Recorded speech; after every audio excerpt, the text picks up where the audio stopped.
মিশাদ baby, শোনা আমার, এত তাড়াহুড়োর কি আছে ইয়ার? এভাবে হবে না, বরং হিতের বিপরীত হয়ে যাবে। শোন, যা করতে হবে ধীরে সুস্থে ঠান্ডা মাথায় করতে হবে, বুঝলি? আচ্ছা বুঝলাম, বাট এখন কি করব?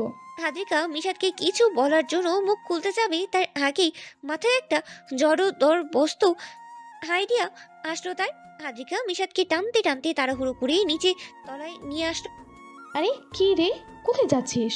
আরে আজও কাজ তো হয়নি রে। মিশাদ, তোকে কিন্তু ওরা চিনে না, মানে একদমই চিনে না, চিনে শুধু আমাকে। শো। আদ্রিকা একটা বাঁকা হাসি দিল। মিশাদ তো আদ্রিকার দিকে অবাক হয়ে চেয়ে রইল আর বলল, কি করবি তুই? কি করতে চাচ্ছিস বলতো? আদ্রিকা বলল, মিশাদ, তোর ওই হিডেন স্পাই ক্যামেরাটা এনেছিস না? হ্যাঁ, ওটা তো সবসময় আমার সাথেই থাকে। তাহলেই হবে। এখন একটু হোটেলের ম্যানেজারের কেবিনে চল। ফারজানা, আমি তোমাকে সত্যি অনেক ভালোবাসি।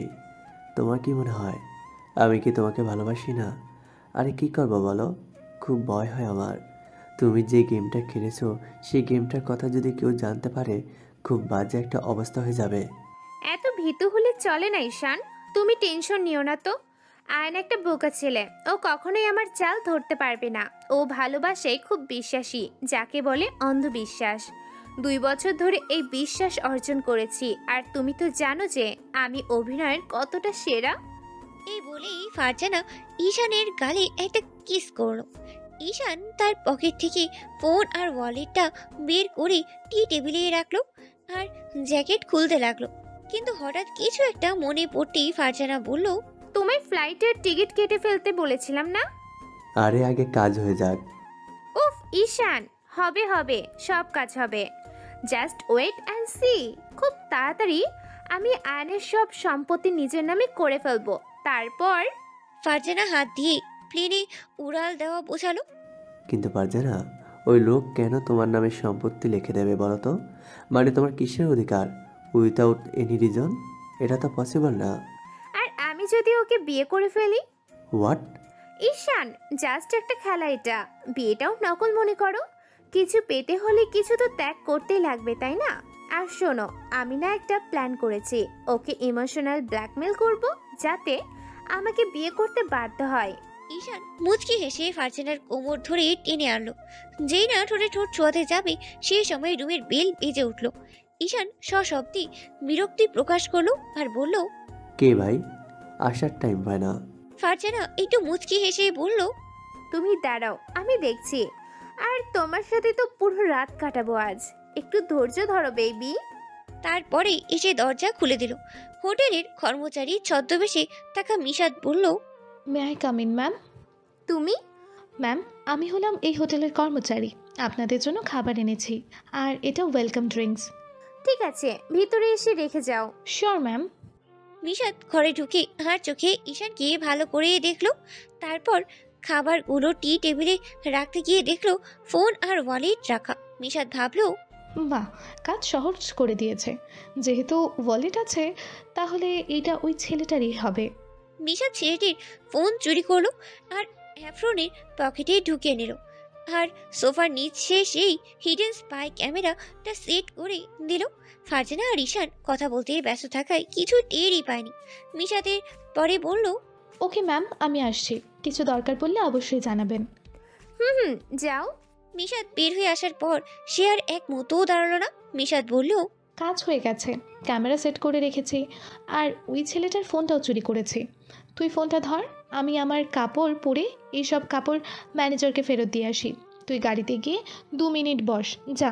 এক নিঃশ্বাসে কথাগুলো বলেই মিশাদ ওয়াশরুমের দিকে চলে গেল। আদ্রিকা এখনো অবাক হয়ে দাঁড়িয়ে আছে। ব্যাপারটা কি হলো? এই মেয়ে তো দেখি এক ধাপ এগিয়েই আছে। গেল ক্যামেরা সেট করতে আর ফোন চুরি করে নিয়ে চলে এলো। মানতেই হবে, মিশাদ বলে কথা। আদ্রিকা মিশাদের কথা মতো গাড়িতে গিয়ে বসলো আর ফোনটা নিল।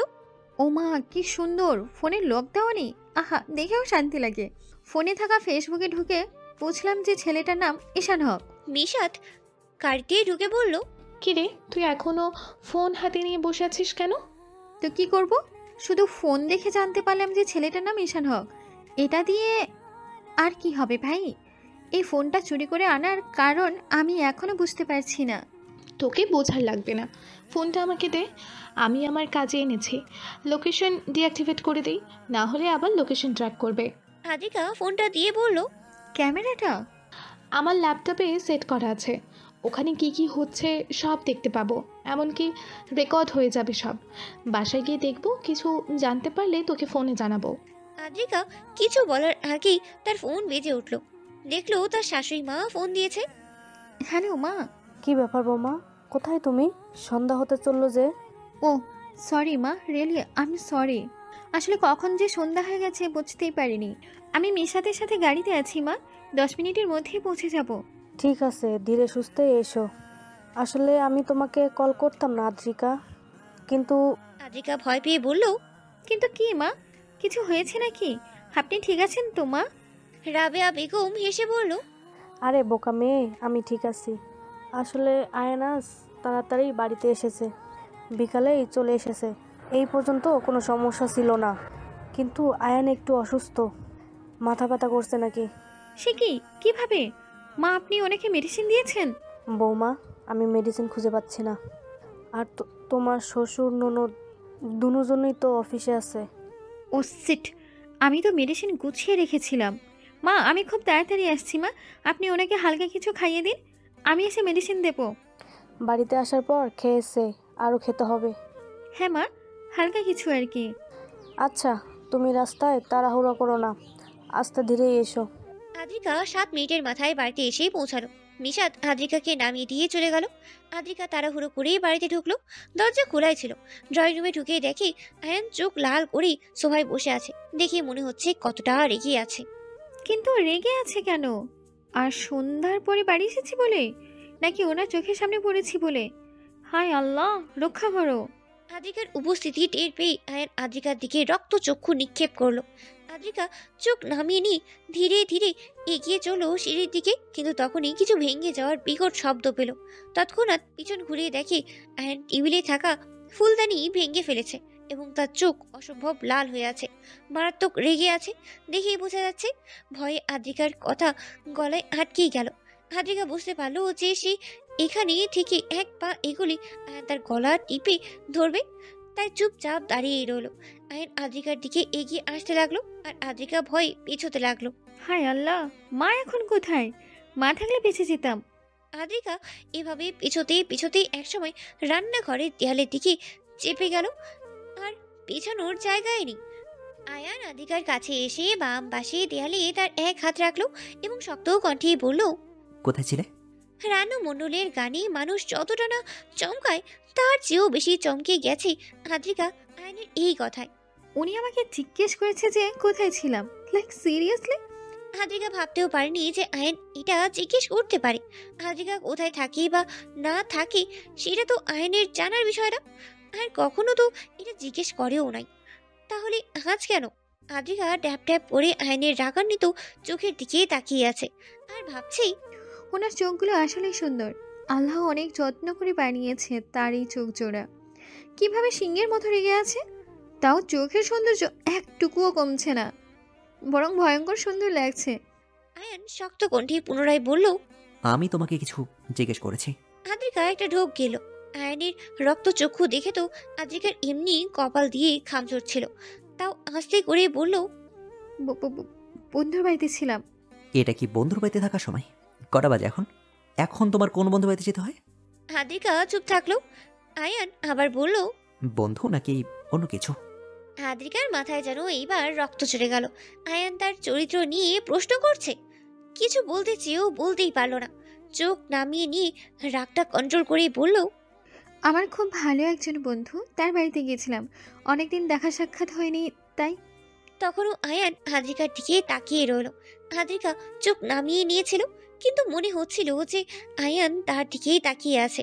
আদ্রিকা বুঝতে পারছিল না যে তার ভুলটা কোথায়। এর আগেও তো অনেকবার আদ্রিকা বাড়ির বাইরে গিয়েছে, কই তখন তো আয়ান এর কোনো সমস্যাই ছিল না। আজ হঠাৎ এমন প্রশ্ন কেন? প্রায় 15-20 সেকেন্ড আদ্রিকার দিকে এইভাবে তাকিয়ে থাকলো আয়ান। হঠাৎ বড় বড় পা ফেলে সিঁড়ি দিয়ে উপরে উঠে নিজের ঘরে গেল আর ঠাস করে দরজাটা লাগিয়ে দিল। আদ্রিকা চমকে উঠল, তারপর একটা বড় করে শ্বাস ছাড়লো। অনেকক্ষণ প্রায় দম বন্ধ করেই ছিল। মনে মনে আবারও ভাবলো, হলোটা কি? উনি আমার জন্য হঠাৎ আজ এমন করলো কেন? ব্যাপারটা কি? আদ্রিকা রুমে এসে ড্রেস চেঞ্জ করে ফ্রেশ হলো। তারপর বেড সাইড টেবিল থেকে মেডিসিন বক্স থেকে খুঁজে খুঁজে অবশেষে টাফনিল নামক মেডিসিনটা পেয়ে গেল। এত ভেতরে মেডিসিনটা কোন গর্ধব রেখেছিল রে? ও, আমি তো রেখেছিলাম। বাহ, একটা মলমও পেলাম, ভলিজেল। মাথা ব্যথা কমাতে এটাও ভালো কাজ করে। যাই হোক, আচ্ছা মেডিসিন আর মলমটা কি আমি ওনাকে দিয়ে আসবো? যদি আবার রাগারাগি করে, আমাকে দেখলেই তো ওনার মাথায় রক্ত ওঠে। আচ্ছা করলে করুক, এত ভয় পেলে হবে? যা, মেডিসিনটা দিয়ে আসি। আদ্রিকা ঘর থেকে বেরোতেই দেখলো তার শাশুড়ি মা এদিকেই আসছে। আদ্রিকা, এই যে পাস্তাটা নাও। মা, আমি এখন খাবো না, পরে খাচ্ছি। আরে বোকা, আয়নের জন্য। তুমি যে বলেছিলে মেডিসিন নেওয়ার আগে হালকা কিছু খেতে হয়, তাই পাস্তাটা খাওয়ায়া মেডিসিনটা খাইয়ে দিয়ে এসো, যাও। মা, আপনি ওনাকে এখনো খাওয়াননি কেন? উনি এমনিতেই আমাকে সহ্য করতে পারেন না। আমার নিয়ে যাও খাবার খাবে কি? কেন খাবে না? খাবে খাবে, যাও। আমার খুব ক্লান্ত লাগছে আদ্রিকা, আমি ঘরে বিশ্রাম নিতে গেলাম। তুমি ওকে খাওয়ায়ে বিশ্রাম নাও। তোমার শ্বশুর আর রামিসা আসলে আমাকে ডেকো, রাতের খাবার খেতে দেবো সবাইকে, কেমন? আদ্রিকা হতাশ চোখে তাকিয়ে রইল শাশুড়ি মায়ের দিকে। উনি মুচকি হেসেই চলে গেলেন। তার শাশুড়ি তাকে এত বড় বিপদে ফেলতে পারলো? উনি নিজেও জানেন যে তার ছেলে কত বিপজ্জনক। আদ্রিকা একটা বড় শ্বাস নিয়ে অন্তত ভারাক্রান্ত মন বহন করে মহারাজা আয়ন চৌধুরীর ঘরের দিকে পা বাড়ালো। এদিকে রাবেয়া বেগম ভাবছেন, আমি ইচ্ছে করেই তোমাকে সবসময় আয়নের কাছে রাখতে চাইছি আদ্রিকা। আমি খুব করে চাই আয়ান তোমার মায়াতে পড়ুক। মহান আল্লাহ তোমাদের দুজনকে এক করেছেন, তোমাদের মধ্যে ভালোবাসার জন্ম দেওয়ার দায়িত্বটাও তার। সৃষ্টিকর্তা কৃতজ্ঞ, বিয়ে নামক এক পবিত্র বন্ধনে আবদ্ধ তোমরা একে অপরকে ভালোবাসতে বাধ্য হবে। আমি তো সেই দিনটার অপেক্ষা করছি যেদিন আয়ান তোমাকে পাওয়ার জন্য পাগল হয়ে যাবে। একটা অদ্ভুত টান ঠিকই তোমাদের মধ্যে জন্ম হবে, কিন্তু তার জন্য তোমাদের একসাথে থাকাটা প্রয়োজন, একে অপরের চোখের সামনে থাকা প্রয়োজন। আদ্রিকা আয়ন চৌধুরীর ঘরের বাইরে দরজার সামনে দাঁড়িয়ে আছে। দরজাটা খোলাই আছে মনে হচ্ছে, কিন্তু আদ্রিকা কি যাবে? আদ্রিকার ভাবনার মধ্যেই আয়ান ভেতর থেকে গম্ভীর কণ্ঠে বললেন, খাম্বার মতো টং হয়ে দাঁড়িয়ে না থেকে ভেতরে এসো। সিট। উনি কিভাবে বুঝলেন যে আমি বাইরে আছি? যতটা তো জানি নাকি? আদ্রিকা আস্তে করে ঘরে ঢুকলো। দেখলো আয়ান বিছানার ওপর হাত দিয়ে মাথা চেপে ধরে বসে আছে। ওনার কি খুব বেশি কষ্ট হচ্ছে নাকি? ইস, আমাদের সম্পর্কটা যদি একটু স্বাভাবিক হতো, তাহলে আমি ওনার মাথায় নিজ হাতে মলম লাগিয়ে ওনার মাথাটি দিয়ে দিতাম। ধর আদ্রিকা, স্বপ্ন দেখা বন্ধ কর। ভুলে যাস না যে উনি আয়ান চৌধুরী। আদ্রিকা বেড সাইড টেবিলে পাস্তাটা রাখলো। তারপর আস্তে আস্তে বলল, আপনি খেয়ে নিন, আমি ট্যাবলেট আর মলম এনেছি। আয়ান চোখ উঠিয়ে পাস্তার দিকে একবার তাকিয়ে বলল, ইচ্ছে করছে না এনার্জি নেই খাওয়ার, মেডিসিনটা দাও তো। আরে আজব, এই লোকের কি মাথা গেছে? আরে ভাই, খেলেই তো এনার্জি আসবে নাকি? না খেলে শক্তি পাবে কিভাবে? আদ্রিকা মনে মনে এসব বললেও আয়নের সামনে এগুলো বলার সাহস আপাতত তার নেই। আদ্রিকা ধীর কণ্ঠে বলল, একটু কষ্ট করে খেয়ে নিন প্লিজ, নাহলে মেডিসিন কাজ করবে না। আয়ান তবুও চুপ করে আগের মতোই আছেন। একটু পর আয়ান রাগী কণ্ঠে বলল, মেডিসিনটা দিলে দাও, নাহলে এখান থেকে বের হয়ে যাও। আদ্রিকা কিছুক্ষণ চুপ থাকলো। কিছু একটা মনে হতেই অনেক সাহস নিয়েই বলল, আমি খাইয়ে দিই আপনাকে। ফট করেই আয়ান আদ্রিকার দিকে ভ্রু কুচকে তাকালো। বাহ, আমি নিজের সাহস দেখে নিজেই অবাক হচ্ছি। কিভাবে ওনাকে এত ভয়ানক কথাটা বলতে পারলাম কে জানে। এখন আমার মাথাটা আর গলায় থাকবে কি না কি জানি। তবে আদ্রিকা তো তখনই চমকে গেল যখন আয়ান বলল, দাও। আয়ান কি জানে যে তার এই ছোট্ট এক শব্দের বলা কথাটা আদ্রিকার মনে হাজার প্রজাপতি উড়াতে সক্ষম হয়েছে? হয়তো জানেই না। অতিরিক্ত প্রফুল্লতা দমিয়ে রেখে আদ্রিকা পাস্তার বাটিটা হাতে নিয়ে আয়নের সামনে একটা চেয়ার টেনে বসলো। আদ্রিকা জানে না হাতটা এখন তার কেন এত কাঁপছে। কাপা হাতেই আয়নের মুখের সামনে পাস্তার ভর্তি চামচ ধরলো। আয়ন একবার আদ্রিকার দিকে তাকিয়ে পাস্তাটা মুখে পুরে নিল। এভাবেই পুরো বাটিটা শেষ করলো। আয়ানের খাওয়া শেষ হলে আদ্রিকা তার হাতে মেডিসিন আর পানির গ্লাস দিল। মেডিসিন নেওয়ার পর আয়ান আদ্রিকাকে বলল, মলমটা নিয়ে যাও, ওটা লাগবে না। কেন? এটা একটু কপালে মালিশ করুন না। এই মলমটা অনেক কার্যকর, রাতে ঘুম ভালো হবে আপনার। আয়ান ইতস্ত করে বলল। আমি মালিশ করতে পারি না। আদ্রিকা মুখ ফুসকে বলেই ফেলল, আরে এটা কোনো ব্যাপার নাকি, আমি মালিশ করে দিচ্ছি। আমি অনেক ভালো করে। দেন রিয়েলাইজেশন আসলো আর আদ্রিকা চুপসে গেল। শিট, অতিরিক্ত উত্তেজনায় কি বলে ফেললাম। নিজের সাহস দেখে নিজেই এখন অস্কার দিতে ইচ্ছে করছে। প্রথমে নিজে থেকে খাইয়ে দেওয়া আর এখন মলম লাগানো। বাহ আদ্রিকা, বাহ, অসাধারণ। বেশ ভালোই উন্নতি হয়েছে তোমার। আমি হঠাৎ এত ফালতু মেলোড্রামা কেন করছি ভাই? এদিকে আয়ান আদ্রিকার দিকে ভ্রু কুচকেই তাকিয়ে আছে। আয়ান নিশ্চয়ই বিষয়টা আশাই করেনি। আয়ান হয়তো ঠিকই ভাবছে যে হঠাৎ এই মেয়েটা এত সাহস কোথা থেকে আমদানি করলো। আয়ান এর ভ্রু কুচকে তাকানোর দিকে তাকিয়ে আদ্রিকা একটু মেকি হেসেই বলল, আমি তাহলে যাই, কিছু লাগলে বলবেন। হ্যাঁ হ্যাঁ যাই আমি, শুভরাত্রি। আদ্রিকা দরজার দিকে পা বাড়াতেই আয়ান উঁচু স্বরেই বলল, দাঁড়াও। ব্যাস, শেষ, সব শেষ। এ জন্মে আমার আর নাতি নাতনির মুখ দেখা হবে না। আজই আমার শেষ দিন। বিদায় পৃথিবী, বিদায়। হ্যাঁ হ্যালো হ্যালো, আরে রাইসা, হ্যালো, কিছু শুনতে পারছি না রে, নেটওয়ার্ক প্রবলেম। বাড়ি গিয়েই কল করছি, কল কাটলাম। ড্রাইভ করতে করতে রামিসা তার বন্ধু রাইসার সাথে কথাগুলো বলার চেষ্টা করছে, কিন্তু নেটওয়ার্ক প্রবলেম হওয়ার কিছুতেই লাইন পাচ্ছেই না। রামিসার কথা মনে আছে তো, আয়ন চৌধুরী ছোট বোন আর আদ্রিকার ননদ। ফোন নিয়ে ব্যস্ত থাকায় সামনে যে একটা গাড়ি আসছে সেটা রামিসা খেয়ালই করেনি। সেই সময়ে সামনে তাকালে খুব তাড়াহুড়ো করে গাড়ির স্টিয়ারিংটা ঘুরিয়ে দেয়। অপর প্রান্তের গাড়ির মালিকও বেশ বিভ্রান্ত হয়ে গাড়ি ঘুরিয়েই দেয়। ফলস্বরূপ রামিসার গাড়ি বেঁচে গেলেও অপর প্রান্তের গাড়িটি বিকট বড় একটা গাছের সাথেই ধাক্কা খায়। শিট বলেই গাড়ি থেকে বেরিয়ে যায় আর তাড়াতাড়ি করে ওই গাড়ির কাছে আসে। এর মধ্যেই ওই গাড়ির মালিক বেরিয়ে আসে। গাড়ির মালিককে দেখেই রামিসার সহানুভূতি মাটি চাপা পড়ে অগ্নি রূপে জ্বলে ওঠে আর বলে, আপনি? গাড়ির মালিকও যে রামিসাকে দেখে সন্তুষ্ট হয়েছে বলে মনে হয় না। সেও সজোরে বলল, তুমি অবশ্য তুমিই তো হবে। এত রাতে তুমি ছাড়া তো কেউ এভাবে অ্যানাকোন্ডার মতো গাড়ি চালাতে পারে না। হ্যাঁ, গাড়ির মালিক আর কেউই নয়, সে হলো আয়নের বেস্ট ফ্রেন্ড হিমেল।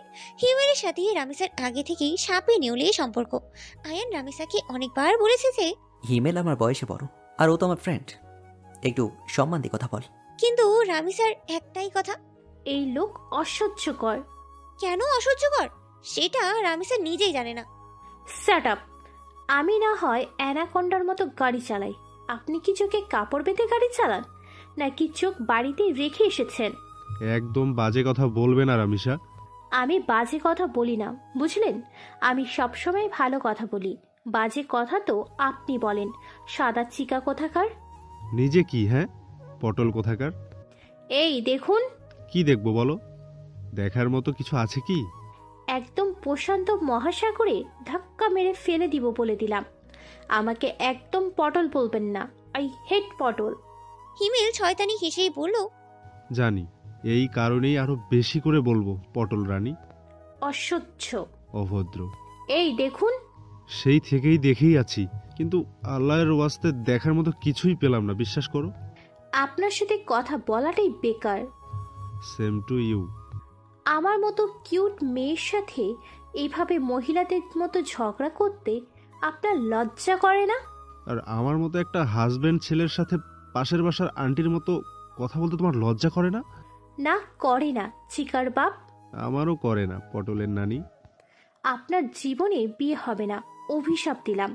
আমি ইহা বিশ্বাসের সাথে ট্রাস্ট করি যে আমার মতো একটা হাজবেন্ড ছেলে চিরকুমার হয়ে থাকবে না। বিশ্বাসের সাথে ট্রাস্ট করুন। হিমেল খুব ভাব নিয়ে বলল, জি হ্যাঁ। আদ্রিকা জানে না আয়ান এর ভালো লাগছে কিনা।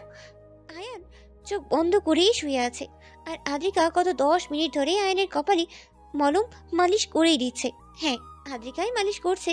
তখন আয়ান আদ্রিকাকে দাঁড়াও বলে আয়ান আদ্রিকার হাতে মলম ধরিয়ে দিয়ে বলেছিল, মলমটা লাগিয়ে দিয়ে ঘর থেকে বেরোবে, নাহলে উল্টো করে গাছের সঙ্গে চলে রাখবো। ইডিয়েট। তখন থেকেই আয়ানের কপালে মলম লাগাচ্ছিল আদ্রিকা। আদ্রিকা জানে না এরকম সুযোগ আর আসবেই কিনা, তাই খুব যত্ন সহকারে নিজের সবটুকু দিয়ে মলমটা লাগিয়ে দিচ্ছে। প্রায় 15 মিনিট পর আদ্রিকা মলমের ঢাকনাটা লাগিয়ে মেঝে থেকে উঠল। আসলে আয়ান বিছানায় শুয়েছিল আর আদ্রিকা মেঝেতেই বসেই মলম লাগাচ্ছিল। আদ্রিকা উঠতেই আয়ানকে বলল, এ এখন কমেছে? আয়ান আস্তে করে চোখ খুলে বললেন। হুম। কথাটা শুনেই বেশ ভালোই লাগলো আদ্রিকার। সে আবার বলল, আমি তাহলে যাই। আয়ান ওভাবেই গম্ভীর হয়ে বলল। তো আজ এখানেই থাকার পরিকল্পনা আছে নাকি তোমার?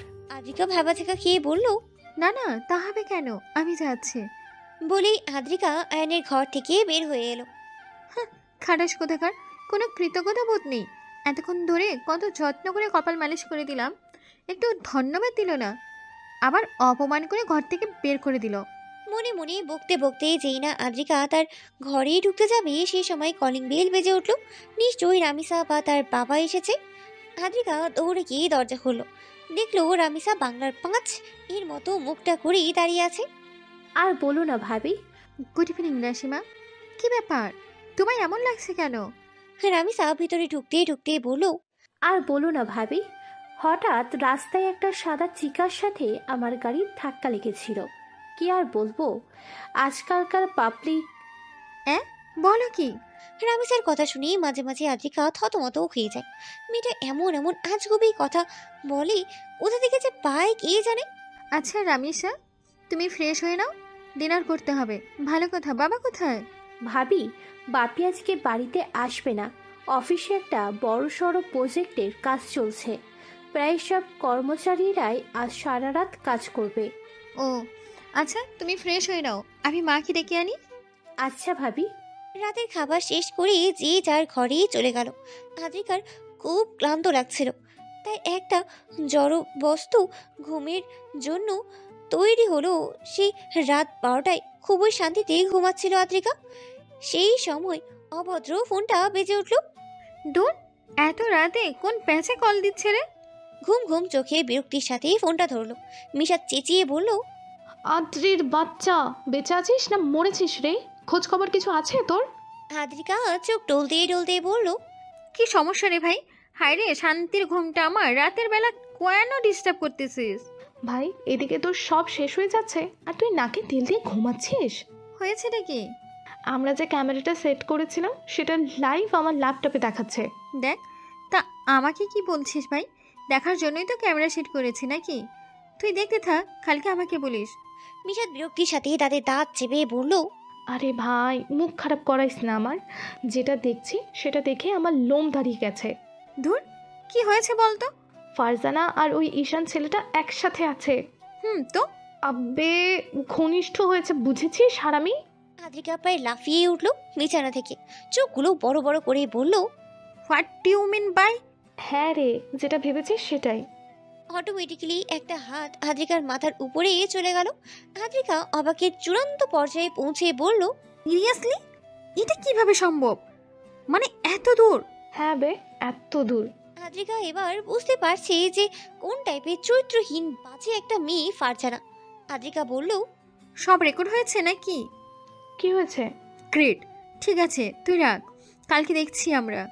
তুই ওই ভিডিওটা ভালো করে রেখে দিস সাবধানে, কারো হাতে যেন না যায়।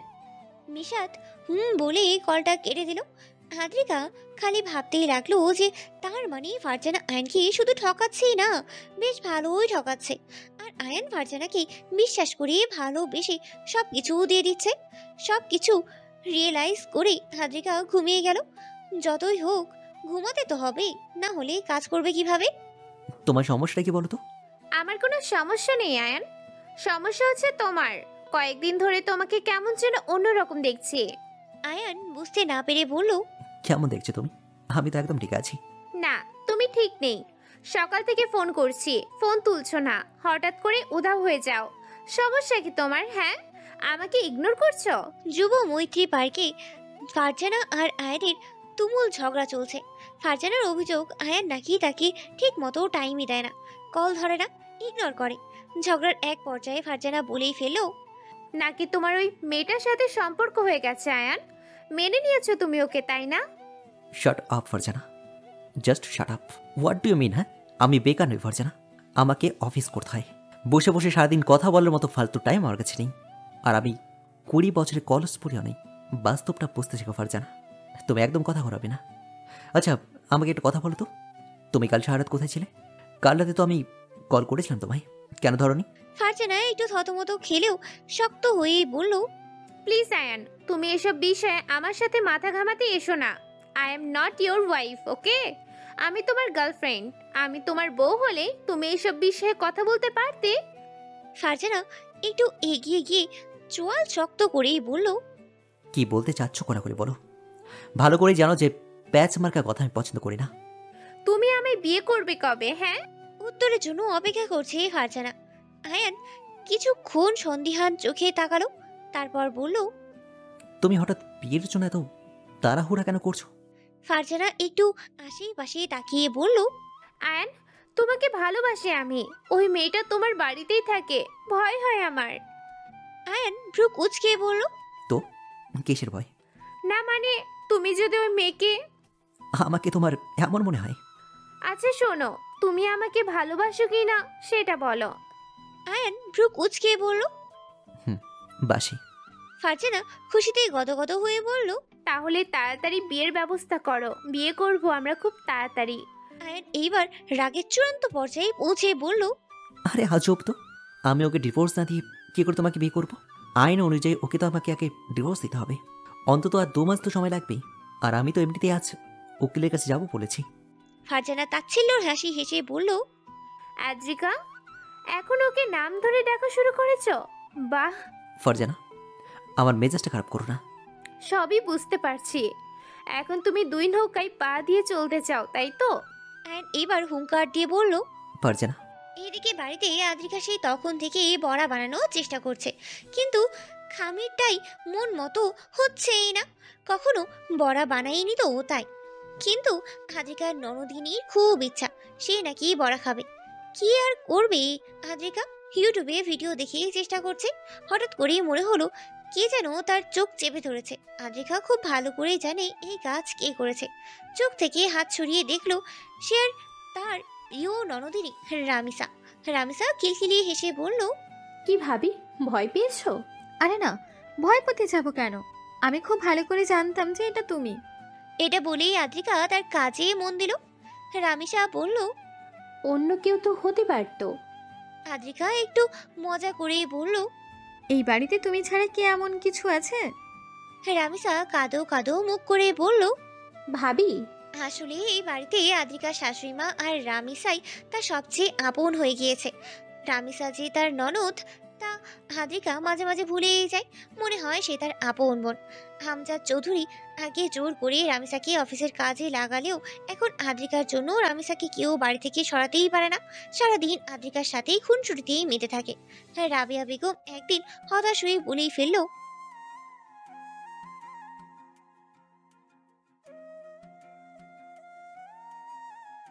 সেদিন রাবেয়া বেগমের কথায় তারা দুজন হাসতে হাসতে সোফা থেকে পড়েই গিয়েছিল।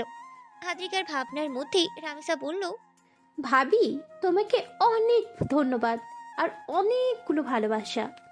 কেন? রামিসা অসহায় মুখে বলল, কারণ কতদিন থেকে মাকে বলছি যে বড়া বানিয়ে দাও, কিন্তু মায়ের নাকি সময় নেই। আবার ভাইয়াকে বাহির থেকে আনতে বললে ভাইয়া শক্ত হয়ে বলে এগুলো আনহেলদি খাবার রামিসা। আবার বাবাকেও না করে দিয়েছে জানো। আদ্রিকা মুচকি হাসলো, পরক্ষণে একটু অসহায় মুখে বলল, রামিসা, আমি আগে কখনো এসব বানাইনি। খেতে খুব একটা ভালো হবে বলে মনে হয় না। খেতে পারবে তুমি? ভাবি, তুমি যেমনই বানাবে আমি তেমনই খাবো, কোনো সমস্যা নেই। রামিসা, মাকে বলি তাহলে আমাকে শিখিয়ে দেবে, আমি আরো ভালো করে বানাতে পারবো। রামিসা চমকে উঠে বলল, কখনোই না ভাবি, প্লিজ। মা জানতে পারলে আমাকে মাটিতে গেড়ে দেবে একদম। ওর কথা শুনে আদ্রিকা ফিক করে হেসে উঠল। এইভাবেই বিভিন্ন বিষয়ে গল্প করছিল আর হাসাহাসি করছিল তারা দুজন। বড়া বানাতে বানাতে দুই ভাবি ননদ মিলে খুব মজাই করছিল। এমন সময় দরজার কলিং বেল বেজে উঠল। রামিসা বলল, ভাবি, আমি দেখে আসছি, তুমি বানাতে থাকো। আদ্রিকা আগ্রহ নিয়ে তাকায় কে এসেছে। এই সময় তো কারো আসার কথাই নয়। এই ভর দুপুরে দরজা খুলেই রামিসা দেখলো আয়ান দাঁড়িয়ে আছে। আদ্রিকাও দেখলো আয়নের টাই নীলে করা, চোখে মুখে হতাশার ছাপ। শার্টের উপরে 2টা বোতামও খোলা আছে, হাতটাও ঠিক নেই, একদম বাজে অবস্থা। ভাইয়া তুই এমন কেন দেখাচ্ছে তোকে? অফিসে যাসনি? আদ্রিকাও তখন কাজ বাদ দিয়ে রান্নাঘর থেকে বেরিয়ে দেখলো যে সত্যি তার অবস্থা খুবই খারাপ। আদ্রিকা ঘড়ির দিকে তাকিয়ে দেখলো 2টা বাজে। এই ভর দুপুরে তো তার আসার কথাই না। আয়ান রামিসাকে কিছু না বলে বড় বড় পা ফেলে রুমে গিয়ে দিকে যেতে যেতে লাগলো। আর যাওয়ার সময় একটু চোয়াল শক্ত করে খালি আদ্রিকার দিকে এক পলক তাকালো। আদ্রিকা ভয়ে ঢুকিল, রামিসাও ভরকে গিয়েছে। আয়ান যাওয়ার পর রামিসা বলল, বিষয়টা কি হলো ভাবি? এ অবস্থা কেন? আদ্রিকা খাড়ুচালো, অর্থাৎ আমারও জানা নেই। ভাবি তুমি আবার উল্টোপাল্টা কোনো কাজ করো নাই তো? আদ্রিকা রান্নাঘরে যেতে যেতে বলল, আমার তো দেখাই হয় না ওনার সাথে, কখনোই দেখা হয় না। ভোরবেলা উনি চলে যান অফিসে, আর রাত 9টার পরে বাড়িতে ফেরেন। এমনিতেও ওনার সামনেই যেতে চাই না আমি। এইসব বলে কড়াইয়ের দিকে তাকিয়ে অসহায় মুখ করে বলল, আমি জানি আমাকে দেখলেই ওনার মেজাজ খারাপ হয়ে যায়, আমাকে একদমই সহ্য করতে পারেন না। এই কারণেই তো যতটা সম্ভব ওনার কাছ থেকে দূরে থাকার চেষ্টা করি। রামিসা দীর্ঘশ্বাস ফেলে আদ্রিকার দিকে তাকিয়ে থাকলো। আদ্রিকা চোখটা উঠিয়ে রামিসাকে বলল, যাই হোক, তোমার মতো একটা বোন পেয়েছি, এর থেকে বেশি আর কি লাগে। এটা শুনে রামিসাও মুচকি হাসলো আর আদ্রিকাকে পিছন থেকেই জড়িয়ে ধরলো। আসলে এই বাড়িতে এসে আদ্রিকা যদি কিছু পেয়ে থাকে তাহলে সেটা হলো একটা সত্যিকারের মা পেয়েছে, যাকে দেখলেই আদ্রিকার শাশুড়ি মনেই হয় না। একটা সত্যিকারের ছোট বোন পেয়েছে, যার সাথে সারাটা দিন হাসি খুশি পার করা যায়। হয়তো একটা প্রিয় সঙ্গী পাওয়ার আর ভাগ্যই ছিল না। এই কারণেই যাই হোক, সবার তো সব কিছু ভালো থাকে না। রামিসাকে বড়াগুলো খেতে দিয়ে আদ্রিকা ট্রেতে চা আর কফি দুটো নিয়ে উপরে উঠল। রাবেয়া বেগমের ঘরেই চাটা দিল আর ট্রে সহ কফি হাতে নিয়ে আয়নের রুমের দিকে এগোতে লাগলো। আদ্রিকা জানে যে আয়ান বিকেলবেলা করে কফি খেতে খুব পছন্দ করে। অফিসে থাকলে তার পিয়ে নিলয় তাকে বানিয়ে দেয়। আদ্রিকা জানে না আয়ান তার হাতের কফি খাবে কিনা, তাও আদ্রিকা তার দায়িত্বতে অবহেলা করতেই পারে না। একটু একটু করে এগোচ্ছে আর ভয় পাচ্ছে। তারপরে আয়নের ঘরের সামনে গিয়ে দরজায় একটু হাত দিতেই দরজাটা খুলে গেল। বুঝতে পারলো দরজায় লক করাই হয়নি, শুধু হালকা করিয়ে লাগানো ছিল। আয়নের ঘর প্রায় লক করা থাকেই না, এটা আদ্রিকা খুব ভালো করেই জানে। বাড়িতে তো বাইরের কেউ নেই যে দরজা লক করে রাখতে হবে। আদ্রিকা রুমের ভেতর পা রেখে দেখলো আয়ন এখনও ড্রেস চেঞ্জই করেনি। এভাবেই বারান্দার চেয়ারে মাথা এলিয়ে চোখ বন্ধ করে বসে আছে। আদ্রিকা বুকে অনেকটা সাহস জমিয়ে আস্তে করে বলল, আসবো? আয়নের সাথে কথা বলতে গেলেই আদ্রিকার সবচেয়ে ভয় নিয়ে কথা বলতে হয়। আয়ান চোখ মেলে তাকালো, কেমন জানি একটা অদ্ভুত দৃষ্টি ঠেকলো আদ্রিকার কাছে। তারপর আয়ান উঠে আদ্রিকার দিকে এগিয়ে আসতে লাগলো। আদ্রিকা ভয়ে চোখ নামিয়ে নিল আর একটু করেই পিছোতে লাগলো। তারপর হঠাৎ করেই আয়ান তার সামনে অনেকটা কাছেই চলে আসলো। আদ্রিকা সাহস করে চোখ নামিয়ে বলল, আপনার কফিটা দিতে এসেছিলাম, আপনি তো এই সময় কফি খান। আয়নকে দেখে মনে হলো না সে আদ্রিকার কথাটা শুনতে পেয়েছে বা শোনার চেষ্টা করেছে। আদ্রিকা মাথা নিচু করেই রইল। আদ্রিকা বুঝতে পারলো যে সে এখনো আয়ন তার দিকে তাকিয়ে আছে। তারপর হঠাৎ করেই আয়ন আদ্রিকার কাছ থেকে ট্রেটা নিল। পরিস্থিতি বুঝতে না পেরেই আদ্রিকা ঘর থেকে বেরোনোর চেষ্টা করলো। ভাবলো কফি নিয়ে নিয়েছে, এখানে আর থেকে লাভ কি। আদ্রিকা সোজা দরজা দিয়ে বের হওয়ার আগেই একটা হ্যাঁচকা টান অনুভব করলো। আয়ন আদ্রিকাকে হ্যাঁচকা টান দিয়ে হাত দিয়ে ধরে দেয়ালের সাথে চেপে ধরলো।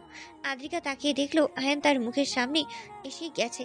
আর একটু কাছে এসে হাতটা আরো শক্ত করে ধরে রক্তচক্ষু নিক্ষেপ করে জিজ্ঞেস করলো, তোমার সমস্যা কি বলো তো? আদ্রিকার মাথায় যেন আকাশ ভেঙে পড়লো। আমি আবার কি করলাম? ওয়েট, এই উদ্ভট গন্ধটা কোথা থেকে আসছে? তুমি কি আমাকে শান্তিতে থাকতে দেবে না? কি চাও তুমি আমার কাছে? তোমাকে আমি ভালোবেসেছিলাম, তুমি কেন করলে এমনটা? এই কাজটা তুমি একদম ঠিক করনি ফারজানা। ফারজানার নামটা শুনেই আদ্রিকা বুঝতে পারলো যে কোনো একটা গন্ডগোল আছে।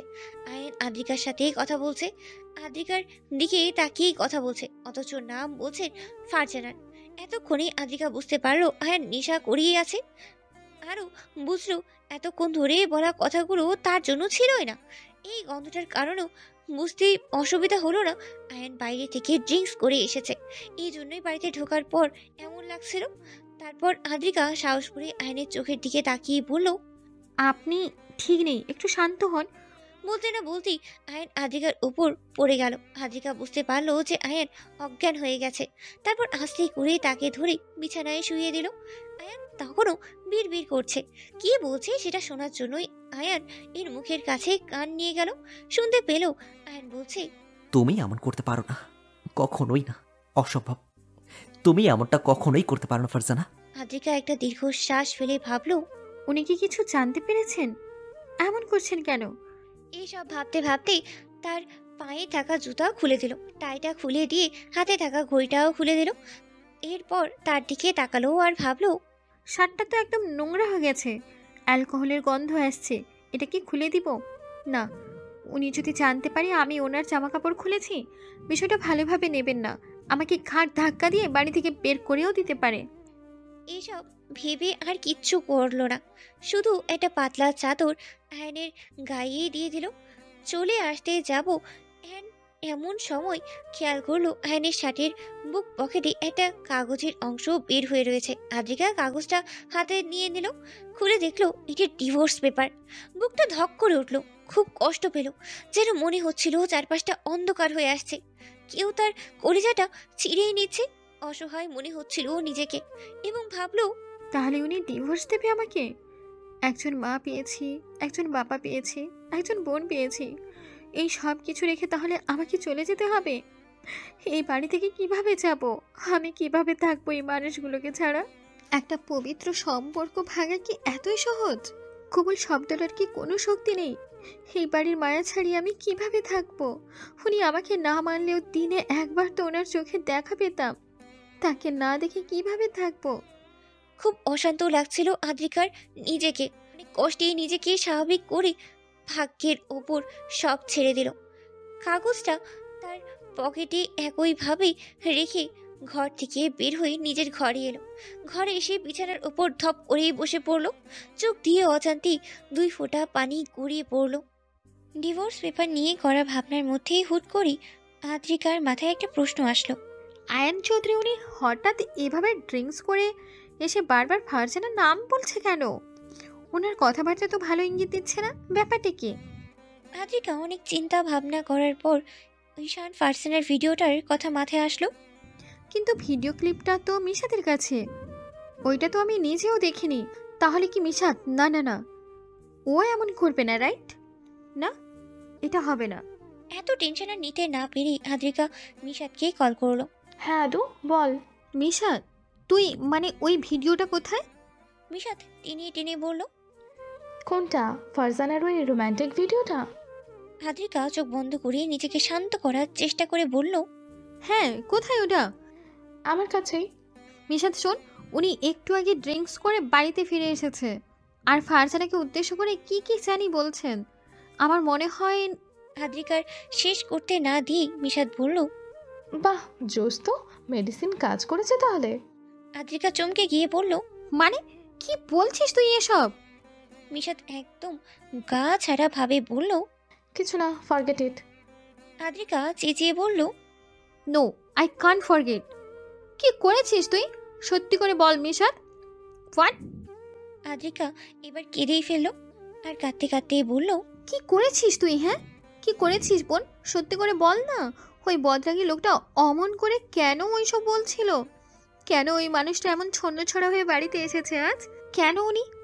আদ্রিকা এইবার খুব জোরেই কেঁদে দিল। মিশাত রেগে বলল, কাঁদছিস কেন তুই? আজ চুপ তো, কান্না বন্ধ কর আদু। তোর কান্না আমি এমনিতেই সহ্য করতে পারি না, সামনে থাকলে কানের নিচে দিতাম দুটো। আদ্রিকা চোখের পানি মুছে বলল, মিশাত প্লিজ সত্যি করে বল কি করেছিস। আমি নিশ্চিত যে তুই কিছু করেছিস। মিশাত ফোঁস করে শ্বাস ছেড়ে বলল, আচ্ছা শোন, ফারজানার ওই ভিডিওটা আয়ান চৌধুরীর কাছে সযত্নে পাঠিয়ে দিস, ব্যাস এইটুকুই। এটা শুনে আদ্রিকা বাকশক্তি হারিয়ে ফেলে, চিৎকার দিয়ে বলল, কি কি করেছিস তুই? এটা কি করেছিস? পাগল হয়ে গেছিস তুই? তুই কি আমায় মেরে ফেলতে চাস? তোকে আমি এটা করতে মানা করেছিলাম মিশাত, তোকে আমি বারবার মানা করেছিলাম। প্লিজ আদ্রিকা, অনেক হয়েছে, ইটস এনাফ। আর না, আমি তোর কষ্ট আর সহ্য করতে পারছি না। এসব নাটকের একটা বিহিত প্রয়োজন ছিল। আর তাছাড়াও একদিন না একদিন উনি তো... কিসের বিহিত? কিছু প্রয়োজন ছিল না, কিচ্ছু না। আমি তোকে বলেছিলাম যে উনি সহ্য করতে পারবে না, ভেঙে পড়বে। এটা করে আমার কি লাভ হলো বল? কি লাভ হলো আমার? কোনো লাভ নেই। তুই বরং উল্টে ওনাকে কষ্ট দিলি, ওনাকে একদম ভেঙে চুরে চুরমার করে দিলি, যেটা একদম ঠিক করিস নিমিষা। আমি আমি আজকে থেকে তোর সাথে আর কথা বলবো না। তুই আমাকে আর কল করবি না, বাই। মিশাদকে কিছু বলতে না দিয়ে আদ্রিকা অনেক রেগিয়ে মেগিয়ে ফোনটা কেটে দিয়ে বিছানায় ছুঁড়েই ফেললো। আমি এখন কি করব? হায় আল্লাহ, মিশাদ সত্যি ঠিক করেনি। ভাবি, পিছনে ঘুরে দেখলাম রামিসা দাঁড়িয়ে আছে। আদ্রিকা ভয় পেয়ে মনে মনে ভাবলাম, তাহলে কি রামিসা সব শুনে ফেললো? ও কি আমায় ভুল বুঝবে? আদ্রিকা চোখের পানি মুছে কাঁপা কাঁপা কণ্ঠে বলল, আরে রামিসা, কি হয়েছে? ঘরে এসো। ভাবি, তোমার বন্ধু ভাইয়ার সাথে কি করেছে? আদ্রিকা একটু থমকে দাঁড়িয়ে রইল আর ভাবলো লুকিয়ে আর লাভ নেই। তারপরেই রামিসাকে বলল, আসলে হয়তো ফারজানের সব কুকীর্তি তোমার ভাই জানতে পেরে গেছে, কারণ একটা সেই রকম ভিডিও আমার বন্ধু তোমার ভাইকে পাঠিয়েছে। তাই আর এই কারণে তোমার ভাই অমনভাবে বাড়িতে ফিরেছে। আদ্রিকা ভেবেছিল রামিসা হয়তো কষ্ট পাবে, অথবা আয়ানকে কষ্ট দেওয়ার জন্য তার উপর রাগ করবে। কিন্তু তাকে ভুল প্রমাণ করে রামিসা দৌড়ে এসে আদ্রিকাকে জড়িয়ে ধরলো আর খুশিতে লাফিয়ে বলল, ভাবি, আমার কিউট ভাবি, অনেক ধন্যবাদ। এতদিনে একটা ভালো কাজ করতে পেরেছো। I am proud of you. অনেক খুশি আজকে আমি। আদ্রিকা আগে রামিসার দিকে তাকিয়ে দুইবার চোখের পলক ফেললো, তারপর বলল, এসব কি বলছো তুমি রামিসা? তোমার ভাই কষ্ট পেয়েছে, আর সে আমার জন্যই, আর তুমি আমাকে ধন্যবাদ জানাচ্ছ? রামিসা আদ্রিকাকে ছেড়ে দিয়ে একটু এগিয়ে গম্ভীর কণ্ঠে বলল, ভাবি, তুমি জানো না তুমি কি করেছো? যেটা মম আর বাপি 2 বছরে করতে পারেনি, সেটা তুমি চোখের পলকে করে ফেলেছো। হয়তো তুমি ভাবছো যে এই কাজের জন্য আমি তোমাকে কেন বকলাম না, ভাইয়াকে কষ্ট দেওয়ার জন্যও না।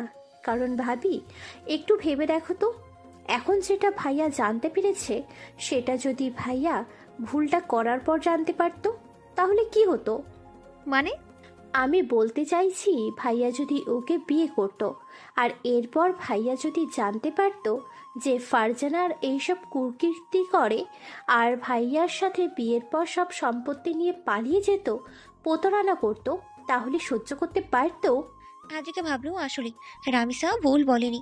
পরিস্থিতি চূড়ান্ত পর্যায়ে চলে গেল, কিছু এক করেই কিছু হতো না। রামিসা আবার বলল, ভাইয়ার এখন যে কষ্টটা পাচ্ছে, সেই কষ্টটা তখন তো আরো 1000 গুণ বেড়ে যেত। তখন আফসোস করেও কোনো উপায় থাকতো না ভাবি। কিন্তু এখন যেটা হয়েছে, সেটা খুব ভালো, বেশি হয়েছে। আদ্রিকা অনেকটাই অবাক হলো। রামিসা তার থেকে খুব বেশি হলে 3 থেকে 4 বছরের ছোট, তাতেই মেয়েটা এত সুন্দর করে এই বিষয়টা বুঝতে পারলো। এটা আদ্রিকাকে সত্যি অনেক মুগ্ধ করলো। আদ্রিকা একটু মজার ছলে বলল, ননদ আমার হঠাৎ করে বড়দের মতো কথা বলছে যে? রামিসা চোখ পাকিয়ে মুখ ফুলালো। আদ্রিকা ফিক করে হেসে এগিয়ে গিয়ে ওর ঘাড়ে হাত দিয়ে বলল, তুমি অনেক বুদ্ধিমতী জানো, আর আমি এটাও বুঝতে পারছি যে তুমি তোমার ভাইকে কতটা ভালোবাসো। সত্যি আমি অনেক ভাগ্যবতী, তোমার মতো একজন ননদ পেয়েছি। কথাটা শোনা মাত্র রামিসা আদ্রিকার দিকে চোখ বড় বড় করেই তাকালো। রামিসা বুঝতে পেরে জিভ কেটে বলল, না মানে তোমার মতো একটা বোন পেয়েছি। রামিসা মাথা ঝাঁকালো, যার অর্থ এবার ঠিক আছে। হঠাৎ কিছু মনে হতেই আদ্রিকা বলল, রামিসা শোনো, একটা কাহিনী হয়ে গেছে। কি? আদ্রিকা ফিসফিসিয়ে বলল, তোমার ভাই ড্রিঙ্কস করেছে। রামিসা চেঁচিয়ে বলল, কি? হুস, আসতে। আর এই জন্যই তোমার ভাইকে অমন লাগছিল। আমি জানি, তাই বিষয়টা ধামাচাপা দিতে হবে, বুঝলে? আমার তোমার হেল্প প্রয়োজন। কি করতে হবে ভাবি, বলো। তোমার ভাইয়ের গায়ের শার্টটা শুধু খুলে দিতে হবে। শার্ট থেকে অ্যালকোহলের গন্ধ আসছে, তুমি শার্টটা চেঞ্জ করে দিলে আমি ওটা ধুয়ে দিতাম। এই কাজ তো তুমি নিজেও করতে পারো ভাবি। এই মেয়েকে আমি কেমনে বোঝাবো যে আমি আবারও হার্ট অ্যাটাকের সম্মুখীন হতে চাচ্ছি না। ওইবার ওনাকে উদাম হয়ে খালি গায়ে দেখে মরতে মরতে বেঁচে ফিরেছি আমি। আমার বাবা বাঁচার অনেক সব, নাতি নাতনির মুখ দেখা বাকি। না মানে তোমার ভাই দুপুরে খেয়েছে কি না কে জানে, আমার মনে হয় খাননি। তুমি শার্ট চেঞ্জ করে দাও, আমি বরং খাবার রেডি করি। এটা বলেই আদ্রিকা ভৌ দৌড়ে ঘর থেকে বেরিয়ে এলো। রামিসা চেঁচিয়ে বলল, কিন্তু ভাবি, ভাইয়া তো জ্ঞান হারিয়ে ফেলেছে, খাবে কিভাবে? আদ্রিকাও সিঁড়ি দিয়ে নামতে নামতে জোরে বলল, লেবু পানি খাইয়ে বমি করাবো তোমার ভাইকে, তাহলে জ্ঞান ফিরবে। আদ্রিকা আয়নের শার্টটা ভালো করে ধুয়ে ছাদে মেলে দিচ্ছিল, আর রামিসা চিলে কোঠোর দরজার দাঁড়িয়ে বকবক করছে। তার মতে তার ভাইকে আজকে জাগানো যাবেই না, নতুবা সে রেগে যাবে। আজ বিশ্রাম নিক, একদম কাল সকালেই উঠুক। আদ্রিকা তৃতীয়বারের মতো বলল, আরে বাবা, উনি তো দুপুরে খাননি, দুবেলা না খেয়ে থাকবে কিভাবে? খেয়ে দিয়ে আবার ঘুমাবে, সমস্যা কি? তাদের কথার মধ্যেই আদ্রিকার ফোনটা বেজে উঠল। রামিসা ছাদ থেকে নেমে চেঁচিয়ে বলল, ভাবি, তোমার ফোন। কে? Unknown number. তুমি ধরো। আচ্ছা ভাবি। আদ্রিকা ছাদে থাকা গাছে পানি দেওয়া শুরু করলো। রামিসা ছাদে উঠতে উঠতে কলটা ধরলো। হ্যালো, কে? আসসালামু আলাইকুম ভাবি। রামিসার যেন অপর প্রান্তের লোকটির ভাবি কথাটা বলাটা পছন্দই হলো না। রেগে বলল, কে বে তুই? আমার ভাবিকে ভাবি বলস? সাহস তো কম না রে। হিমেল কপাল সংকুচিত হয়ে গেল। এই পটল কেন কল ধরেছে? হিমেল, এই মেয়ে, ভদ্রতা শেখনি? আমি ভাবিকে কল করেছি, তোমায় না। অন্যের কল ধরো কেন? আমার বেস্ট ফ্রেন্ড এর বউকে আমি 1000বার ভাবি বলবো, এটা আমার জন্মগত অধিকার। তাতে তোমার কি? হ্যাঁ, পটলের নানি। এই ফালতু লোক, আপনি আমার ভাবিকে কেন কল করেছেন? হ্যাঁ, আমার ভাইয়ের মাথাটা খেয়ে হজম হয়নি, এখন আমার ভাবির পিছনে লেগেছেন। এর মধ্যে আদ্রিকা ছাদ থেকে নেমে আসলো, আর রামিসা তাকে বলল, ভাবি, এইসব চিকা ফিকা তোমাকে কল করেছে কেন, দেখো তো। বলেই আদ্রিকার হাতে ফোন দিয়ে রামিসা চলে গেল। আদ্রিকা ফোনটা কানে ধরে বলল, হ্যালো। হিমেল এইবার অসভ্য মুড থেকে খুব ভদ্রতে রূপান্তরিত হয়ে বলল, আসসালামু আলাইকুম ভাবি, আমি হিমেল। আদ্রিকাকে তার শাশুড়িমা আগেই হিমেলের কথা বলেছিল, তাই চিনতে পেরেই আদ্রিকা বলল, ও আপনি? জি, ওয়ালাইকুম আসসালাম। কেমন আছেন? আলহামদুলিল্লাহ ভাবি, আপনি কেমন আছেন? আলহামদুলিল্লাহ, আমিও ভালো আছি। ভাবি ফ্রি আছেন? আসলে একটু কথা ছিল। হ্যাঁ হ্যালো, পারছে বলো।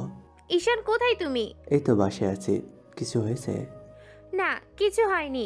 আসলে দুপুরে আয়নের সাথে ঝগড়া করেছি, প্ল্যান অনুযায়ী বিয়ের জন্য চাপ দিয়েছি। ভিডিও সম্পর্কিত কোনো কিছুই ফারজানা জানেই না। ফারজানার সাথে ঝগড়া করে অফিস যাওয়ার পথে আয়ান ভিডিওটা পেয়েছে, তাই ফারজানা এখনো আসন্ন ঝড় সম্পর্কে অবগতই নয়। তারপর ও কি বলল? আমার উপর রাগ দেখিয়েছে, তবে আজকে অজুহাত দেখিয়ে 3 লাখ টাকা নিতে পেরেছি। বাহ, খুব ভালো। তুমি কালকে সকালে আমার সাথে রেস্টুরেন্টে দেখা করো, তখন বাকি কথা হবে। আচ্ছা। প্লিজ রামিসা, বোন আমার, এমন করো না, আমি পারবো না, আমার দ্বারা হবে না, তুমি চাও প্লিজ। না ভাবি, কোনো কথা শুনবো না আমি, তুমিই যাবে ব্যাস।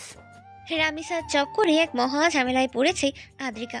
তখন রামিসা আয়ানের শার্ট চেঞ্জ করে ফ্রেশ করিয়ে দিয়ে এসেছে, আর আদ্রিকা আর ও ঘরে যায়নি। তবে এখন আয়ানের খাবার রেডি করেছে, তাই আয়ানকে লেবু পানি খাওয়ানো প্রয়োজন, তাহলে বমি হবে আর জ্ঞান ফিরবে। কিন্তু এই কাজ রামিসা তাকে দিয়েই করাবে। Ramisa please. I am sorry.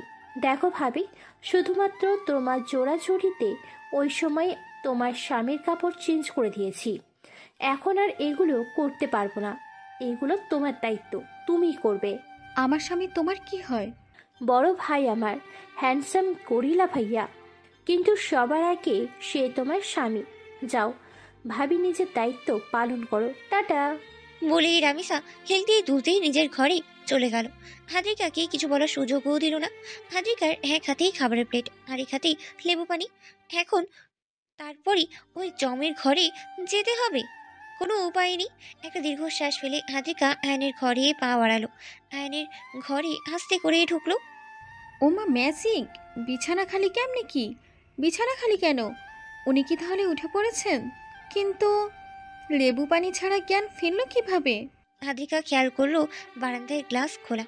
Adrika plate glass হাতে নিয়ে বারান্দায় গেল, দেখলো আয়ান গ্রিল দিয়ে নিষ্পাপ চাহনিতে বাইরের দিকে তাকিয়ে আছে, যেন পুরো শহর পর্যবেক্ষণ করছে। আদ্রিকার উপস্থিতি মনে হয় আয়ান বুঝতেই পারেনি। নিজের উপস্থিতি বোঝাতে আদ্রিকা একটু কাশলো। আয়ান প্রাণহীন চোখে আদ্রিকার দিকে তাকালো। খুব মায়া লাগলো আদ্রিকার। আদ্রিকা কিছু বলার আগেই আয়ান গম্ভীর হয়ে বলল, কি চাই? আদ্রিকার খুব করিয়ে বলতে ইচ্ছে করছিল, আপনাকে চাই, শুধুমাত্র আপনাকে, আর কিচ্ছু চাই না। এই জীবনে আর কিছু চাওয়ার নেই, কিচ্ছু না। কিন্তু এই কথাগুলো মনেই আটকেই থাকলো, গলায় আর আসলোই না। আদ্রিকা খাবারের দিকে তাকিয়ে বলল, দুপুরে কিছু খেয়েছেন কি না? একটু খেয়ে নিন, খাবার এনেছি। আয়ান আদ্রিকার কথায় পাত্তা না দিয়ে গ্রিল দিয়ে বাইরে তাকিয়ে বলল। আবার শার্টকে খুলেছে। আদ্রিকা ফট করিয়ে চোখ তুলল আর বলল, রামিসা, আসলে আমি চেঞ্জ করে দিতে বলেছিলাম। আয়ানকে দেখে মনে হলো আয়ান তার কথায় বেশ অসন্তুষ্টই হলো। ওভাবেই তাচ্ছিল্যে বলল। খাবারটা রামিসাকে দিয়ে পাঠালেন কেন আবার? আয়ান আদ্রিকার হাতে একটা থাকা গ্লাসের দিকে তাকিয়ে বলল, এটা কি দেখতে এমন কেন? পানি তো মনে হয় না। ও, এটা এটা লেবু পানি। এই ফালতু জিনিসটা কেন এনেছো? না মানে, আমি ভেবেছিলাম এটা খাওয়ালে আপনার নেশা কেটে যাবে, তাই আর কি। আমি মদটা তো এসব খাই না, আজই প্রথম খেয়েছি, তাই নেশা হয়ে গেছে, কিন্তু বেশি খাইনি। ও, বলেই আদ্রিকা খাবারটা আয়নের সামনেই দিল। আদ্রিকা সত্যি অনেক বেশি অবাক লাগছিল এটা ভেবে যে উনি এতটা স্বাভাবিক কিভাবে আছেন? ওনার তো এখন দেবদাস হয়ে ঘুরে বেড়ানোর কথা, অথবা ছাঁকা খাওয়া ছেলেদের মতো আধমোড়া হয়ে পড়ে থাকার কথা, কিন্তু উনি এতটা স্বাভাবিক। এসব ভাবতে ভাবতে আদ্রিকা খাবার সাজিয়ে লেবু পানির গ্লাসটা নিয়ে আয়ানের ঘর থেকে বেরিয়ে আসলো। আয়ান কিছুক্ষণ খাবারের দিকে তাকিয়ে থেকে ফোনটা হাতে নিল আর কাউকে কল করলো। 2বার রিং হওয়ার পরেও যখন কেউ ধরলো না, তখন আয়ান একটা মেসেজ লিখলো। এই যে বারান্দার গ্রিল ছুঁয়ে বলছি মেল, এইবার কল না ধরলে আমি তোর বাড়িতে গিয়ে তোকে পিটিয়ে গণভবনের নিচে সোজা পুঁতে দিয়ে আসবো। আয়ানের জোরালো হুমকিতে হিমেল কিছুটা চুপসে গেলেও সেটা প্রকাশ না করে কল করলো আয়ানের নাম্বারে। চিৎকার করে বলল, কি বে, এত বড় সাহস তোর? হুমকি দাস তুই? আমারে হুমকি দাস? আমি তোরে ভয় পাই ভাবছস? শালাহার, আমি তোরে ডরাই না। আয়ান চোখ ছোট করে শীতল কণ্ঠে বলল। আমি কি যাবো? হিমেল একটা ঢোক গেল। হিমেল খুব ভালো করেই আয়নের রাগ সম্পর্কেই জানে। এই বেটা যা বলে তাই করে। তখন দেখা যাবে সত্যিই তাকে কাল সকালে গণভবনে লটকানো অবস্থায় পাওয়া যাবে। তাই হিমেল কোনো রকম রিস্ক না নিয়ে বলল, তোর মুখও দর্শন করতে চাই না আমি। খবরদার আসবি না। হিমেল ভয় পেয়ে ওই কথা বললেও আয়নের কাছে ধরা দিলই না। আয়ন বলল, যে ভিডিওটা পাঠিয়েছি ওটা দেখেছিস? ওটা কি আসল নাকি এআই দিয়ে করা? হিমেল আগা মাথা না বুঝে বলল। কিসের ভিডিও রে? অ্যান এইবার মেজাজ খারাপ হলো। দুপুরে সেই ভিডিও পাওয়া মাত্রই যাচাই করতেই হিমেলের হোয়াটসঅ্যাপে পাঠিয়ে দিয়েছে সে। আর এই ছেলে কিনা দেখেনি। রাগটাকে দমিয়ে রেখে অ্যান বলল, হোয়াটসঅ্যাপে তোকে আমি একটা ভিডিও সেন্ড করেছি, কোন রকমের ওভার রিয়াক্ট না করে যাচাই করে আমাকে জানা ওটা। বলে অ্যান কল কেটে দিল। চেয়ারে গা এলিয়ে দিয়ে অ্যান ভাবল, এটা যদি সত্যি হয় তাহলে সে ফারজানাকে ছাড়বে না। 2 বছরের প্রতারণার ফল একদম একদম হাড়ি হাড়ি বুঝিয়ে দেবে। মনে মনে এই পণ করেই অ্যান চোখ জোড়া বন্ধ করলো। সঙ্গে সঙ্গে তার চোখের সামনেই ভেসে উঠল এক নারীর মুখশ্রী, যার চোখ যেন গভীর রাতে জ্বলতে থাকা দুটো তারা। প্রতিটি পলকেই যেন এক অদ্ভুত মায়া ছড়িয়ে দেয়। তার ঠোঁটের রেখায় লুকিয়ে আছে একটি নীরব হাসি, যা মানুষের হৃদয়ের গভীরে গিয়ে বাজে। মুখের প্রতিটি ভাঁজ যেন শিল্পীর হাতে আঁকা এক নিখুঁত সৃষ্টি, যেখানে প্রকৃতি তার সমস্ত সৌন্দর্য ঢেলে দিয়েছে। আয়ান যখন চোখ বন্ধ করে সেই রমণীকে পর্যবেক্ষণ করছে, তখন হঠাৎ কি যেন মনে হতে ফট করে চোখ জোড়া খুলে ফেলল আয়ান। দ্রুত সোজা হয়ে বসলো। আয়ান হতবাক, নির্বাক। সে কাকে দেখলো? সে তো এই মেয়ের কথা ভাবেইনি। সে তো এই মেয়ের কথা চিন্তাও করেনি। তাহলে চোখ বন্ধ করতেই কেন তার চেহারা চোখের সামনেই ভেসে উঠল? কেন এই মেয়ে কেন এলো তার ভাবনার মধ্যে? আয়ান ভিড় করে অস্পষ্ট স্বরে বলে উঠল, আদ্রিকা। ভাবি, তখন থেকে এইভাবে পায়চারি করে যাচ্ছ, কি হয়েছে? কিছু তো বলো ভাবি। রামিসা, তুমি বুঝতে পারছো না, তোমার ভাইয়ের এমন স্বাভাবিক ব্যবহার একদমই স্বাভাবিক নয়। মানেটা কি?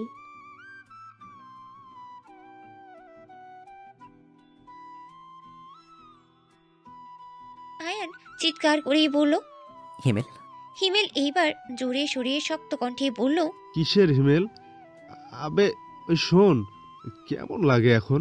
কতবার বলছিলাম, কতবার সাবধান করছিলাম, কথা শুনছিলি? এইবার ঝটকা কেমন লাগলো?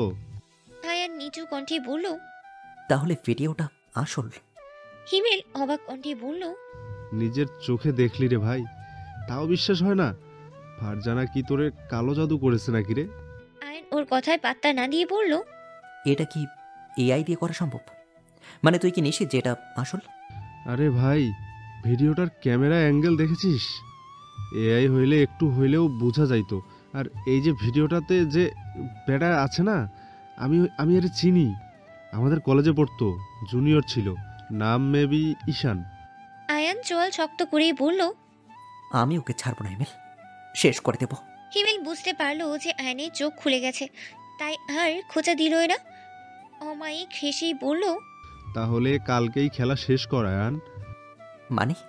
হিমেল, আমি খবর পেয়েছি যে কাল সকালেই ফারজানা এই ব্যাটার সাথেই দেখা করবে। কালকে হাতে নাতে ধরে খেলা শেষ করে দে।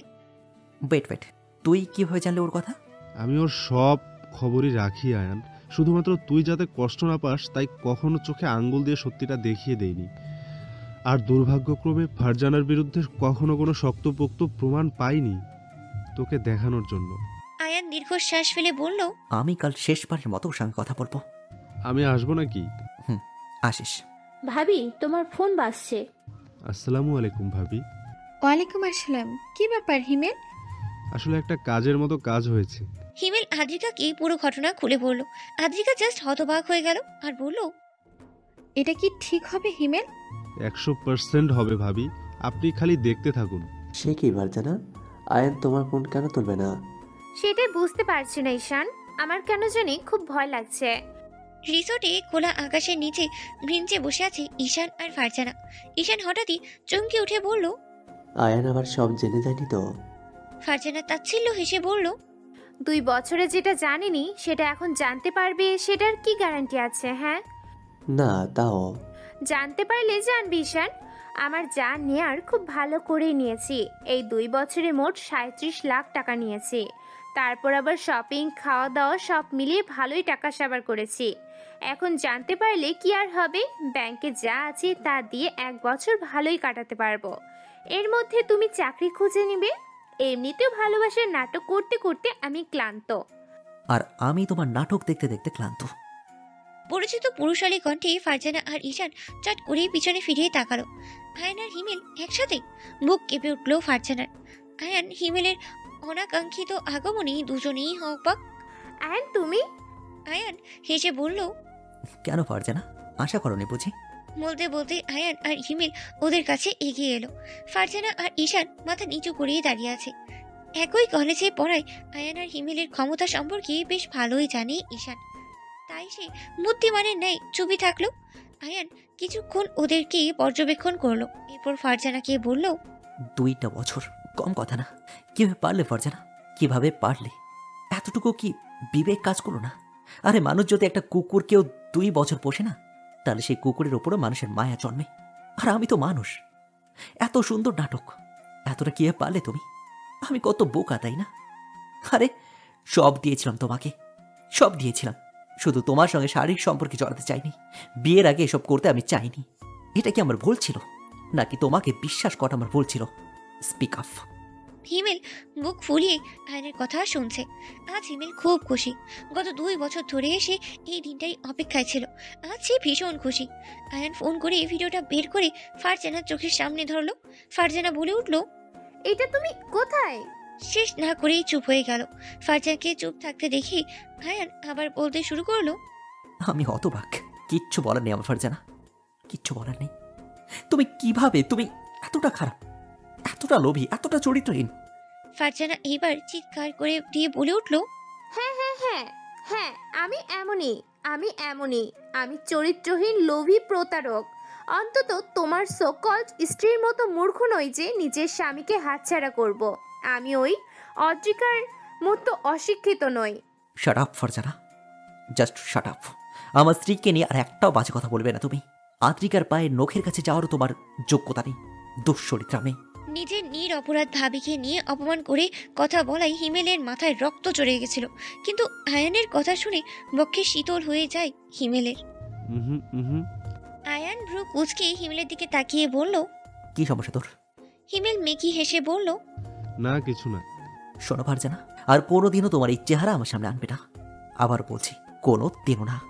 বলেই আয়ান হিমেলকে নিয়ে ওই রিসোর্ট থেকে হনহন করে বেরিয়ে আসে। বর্তমানে আয়ান ড্রাইভ করছে আর হিমেল পাশের সিটে বসে আয়ানকে চেঁচানোর চেষ্টা করছে, কিন্তু আয়ানকে দেখে খুব মায়াও হচ্ছে তার।